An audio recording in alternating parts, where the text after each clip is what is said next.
He didn't laugh loud enough to get in trouble. He laughed the way people laugh when they don't think you have the power to complain, soft, quick, and dismissive, with a little shake of the head, like the very idea of you belonged in a joke. The teller's name tag said Brad, and his smile widened as he looked at the deposit slip in the black man's hand. 200,000? Brad repeated, like he was reading a lottery ticket. He glanced at the stack of cashier's checks and then at the man's jacket. Plain, clean, not flashy. And his eyes did that quick up-down scan that wealthy spaces perform when they're deciding whether you match the money you're holding. Sir, are you sure you're in the right bank? A couple in the lobby turned to look. A woman in a blazer paused near the brochure rack. The security guard by the door leaned slightly, attention sharpening the way it does when staff believes a black customer might become a situation. The man at the counter, Desmond Price, 43, black calm, didn't raise his voice. He didn't slam anything down. He kept his hands flat on the counter and said evenly, "Yes, I'm sure." Brad's grin tightened. "We don't usually process deposits like this at the window. Large items have to be verified." Desmond nodded. "That's fine. Verify." Brad chuckled again, barely audible, and tapped the checks on the counter like he didn't quite believe they were real. "Where'd you get these?" he asked, the question dressed like procedure, but soaked in implication. Desmond's jaw tightened for half a second. "From my closing." Brad's eyebrows lifted. "Closing? Property sale?" Brad said, "Uh-huh," like he'd heard that story before and never believed it. Desmond had. That was why he'd come prepared. He had the settlement statement. He had the wire confirmation from the title company. He had the buyer's information. He had identification. He had an appointment note from the bank itself, scheduled that morning, because he'd called ahead to avoid exactly this kind of moment. And still, the teller laughed. Because in Brad's world, large deposits belonged to certain faces. Desmond's wasn't one of them. Desmond slid his appointment email across the counter. "I spoke to Ms. Klein in business banking. She told me to come in at 10. Brad glanced at it and shrugged. "She's not at the teller line." Desmond kept his voice calm. "Then please get a manager." Brad's smile flattened. "We can do that. But I'm telling you now, if these checks are fraudulent, we'll have to involve security." The word security landed heavier than the money on the counter. Desmond looked past Brad and saw the guard straighten fully now, eyes locked, ready to treat a deposit like a threat. Desmond took a slow breath. "Call your manager," he said. Brad picked up the desk phone with exaggerated patience and pressed a button. "Manager to teller line," he said.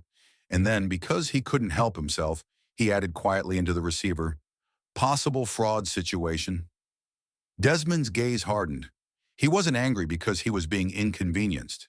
He was angry because he was being suspected, publicly, before anyone had checked a single fact. And he knew what came next in places like this: whispering, stares, embarrassment, and then the clean institutional language that always makes the customer sound unreasonable and the employee sound concerned. But Desmond had lived long enough to understand something else too. When you stay calm while someone else shows their bias, you give the truth room to breathe. You give evidence time to arrive. You make it impossible for them to claim later that you were aggressive. So he stayed calm. And that calm would matter because within minutes the bank's fraud system would light up. Not because Desmond's checks were fake, but because something else was very, very wrong. Something that had nothing to do with him and everything to do with the person laughing at him. The bank was Granite Federal, a regional institution in Charlotte that marketed itself as trusted, local, secure. The lobby was all brushed metal and soft lighting, with a coffee station and a wall of framed photos showing smiling families and small business owners. It was the kind of place that wanted to feel warm while still protecting the cold mechanics of money. Behind the scenes, Granite Federal had been expanding aggressively, pushing new accounts, new lending products, new relationship banking promises. They preached trust. Their employees were trained to spot risk. And sometimes when a company preaches trust too loudly, it's because it's trying to drown out the sound of its own vulnerabilities. Desmond Price didn't look like Granite Federal's marketing photos either. He wasn't wearing a suit. He was in a dark jacket, dark jeans, and boots. He looked like a man who worked with his hands because he did.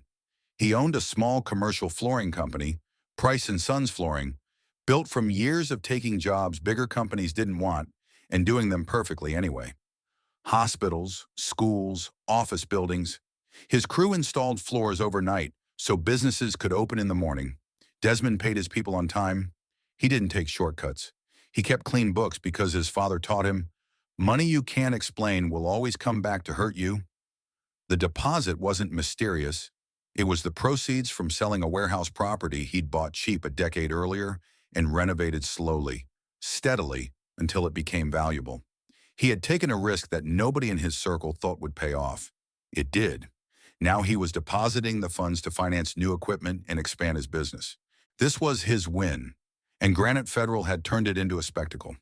As Desmond waited, Brad started the verification process, but he did it slow, almost theatrically. He held the checks up to the light as if expecting them to dissolve. He typed in the routing numbers with exaggerated care. He asked Desmond to repeat his name twice. He asked for ID again, even though Desmond had already provided it.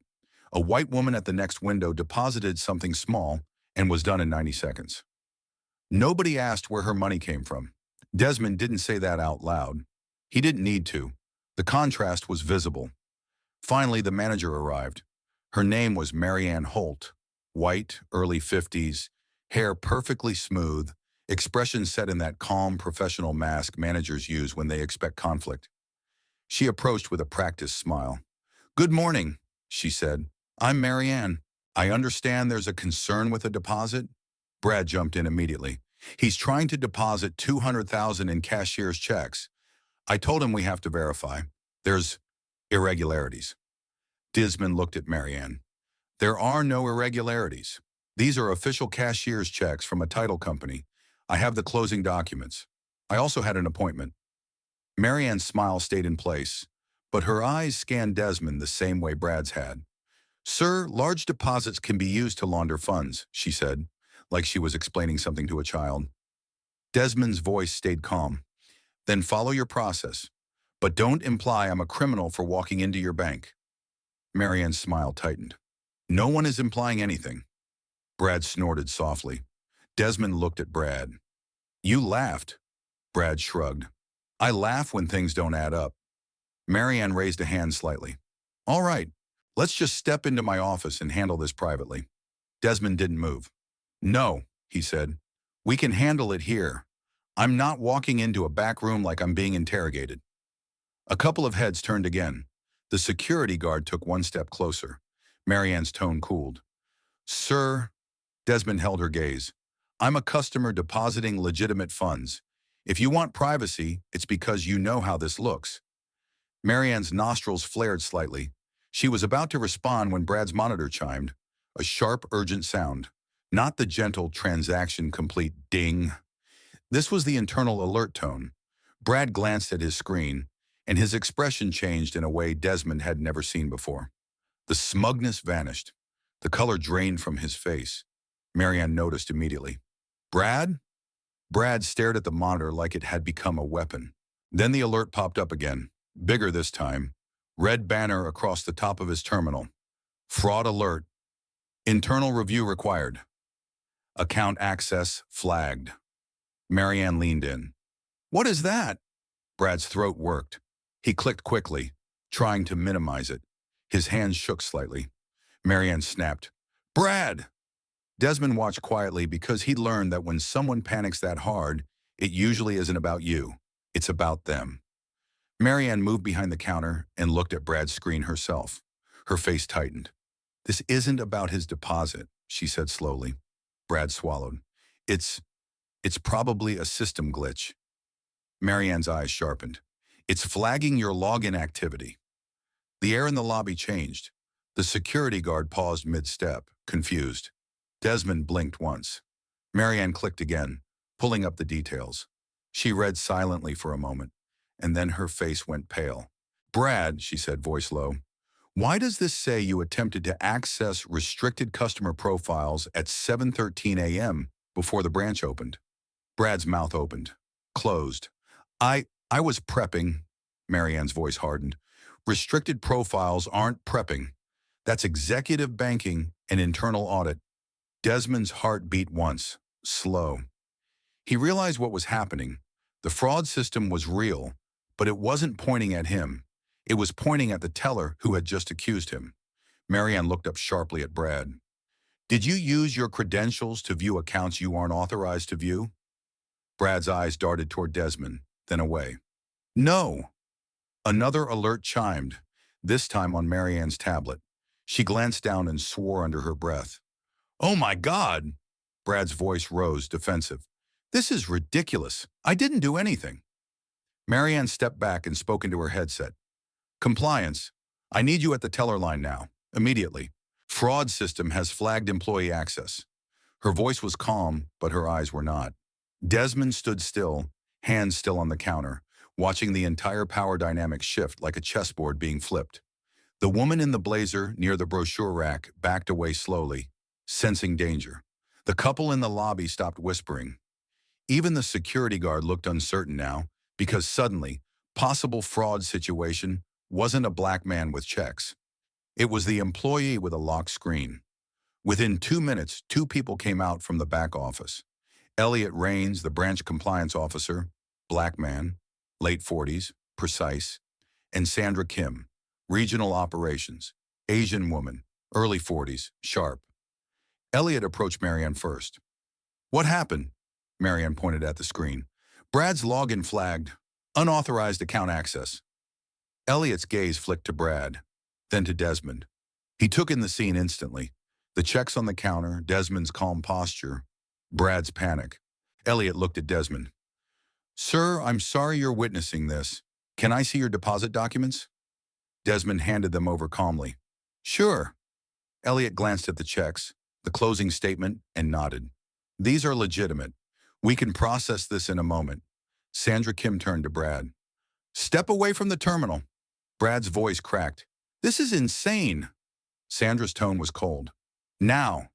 Brad stepped back. Elliot sat at the terminal and pulled the audit log. He didn't need long. His face tightened as he scrolled. Multiple access attempts, Elliot said quietly. High net worth accounts, dormant account profiles, and someone tried to change contact email fields.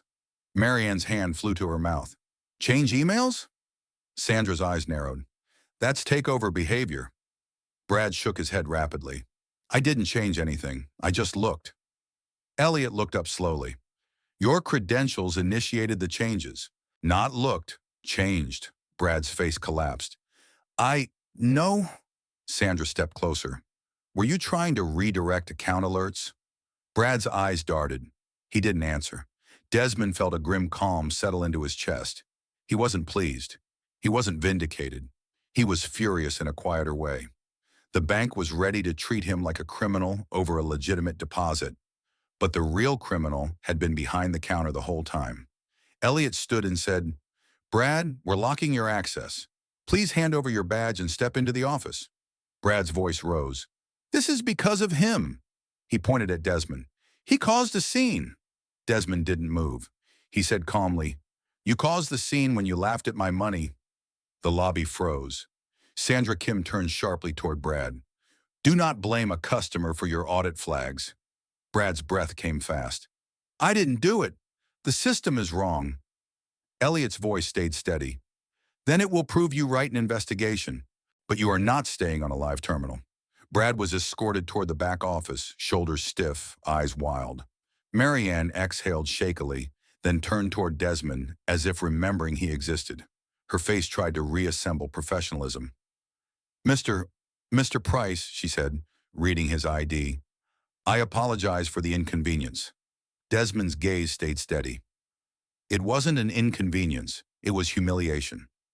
Marianne swallowed. I'm sorry. Desmond nodded once. Now process my deposit. Elliot returned to the counter and said, I will handle it personally, sir. He processed the checks quickly, efficiently, without theatrics. He verified the title company. He entered the deposit. He printed confirmation. While he worked, Sandra Kim spoke quietly to Marianne in the corner, but the lobby was quiet enough that pieces of it carried. How long has he been here? Why wasn't this caught earlier? He flagged twice last month. We'll need to notify impacted clients. The words drifted like smoke. Desmond listened without trying. He didn't need gossip. The truth was already loud. Elliot handed Desmond the receipt. Your deposit is accepted. Funds availability will follow standard hold policy. Desmond nodded. Thank you. Elliot hesitated, then said quietly, I'm sorry for how you were treated at the start. Desmond's eyes softened slightly. I appreciate you. Elliot nodded once, understanding. If you want to file a complaint about the way it was handled, I can document it properly. Desmond looked across the lobby at Marianne, who was standing rigid, and the security guard, who now looked embarrassed. Desmond said, yes, document it, because he was done letting moments like that vanish into misunderstandings. In the back office, the investigation moved fast.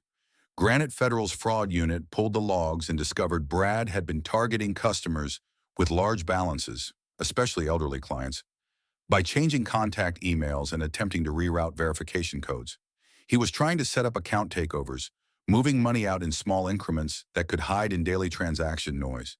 The fraud system had finally caught him because he got sloppy that morning, rushing before opening hours. Ironically, because he was distracted by the idea of Desmond's deposit and the opportunity it represented. That's the part that made Sandra Kim furious later.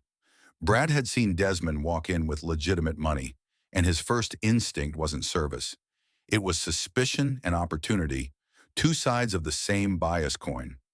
By late afternoon, corporate security arrived. Police were contacted. Impacted clients were notified. The branch was quietly shut down for systems maintenance while they reviewed access.